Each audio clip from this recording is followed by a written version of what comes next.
Senate Bill 1099 would strengthen background checks for Michigan officers, especially when it comes to character.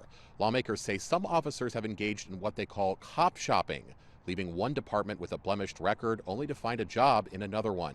We've heard some very, very painful stories of citizens who have been abused by law enforcement officers, folks who should not be serving in any community. Senator Sarah Anthony, the bill's sponsor, says she's saddened by what her constituents have told her. If passed, her legislation would require every department in Michigan to check each prospective officer's separation of service record, the reason why they left a previous job with police. They would then have to report to the Michigan Commission on Law Enforcement Standards, or MCOLS, and testify that the person is fit to continue serving the public. She says with the police hiring shortage, even the most well-equipped departments can have problems with new recruits. Money wasn't the problem. It was the lack of oversight. It was the lack of the ability for MCOLS and other agencies to rein these behaviors in. But some departments like Battle Creek say they're already doing much of what the bill calls for. Chief Shannon Bagley says his department checks on applicants' behavior and character all through their adult lives in a process that takes 4 to 6 weeks. That information is then sent to MCOLS to be double-checked. I mean, you're going to go all the way back through high school and junior high.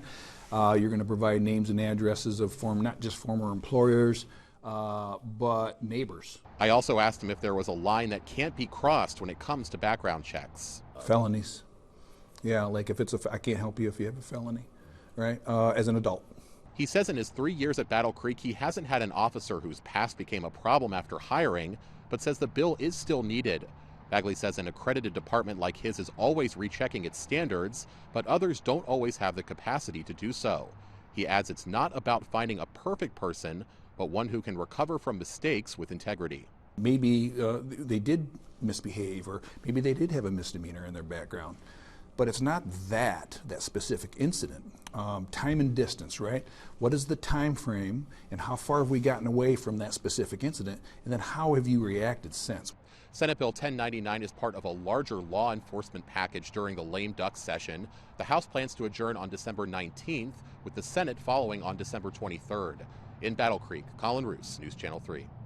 I'm Kirk Mason. Thanks for watching. Here's another video you can watch. Also, take a second to subscribe to our channel.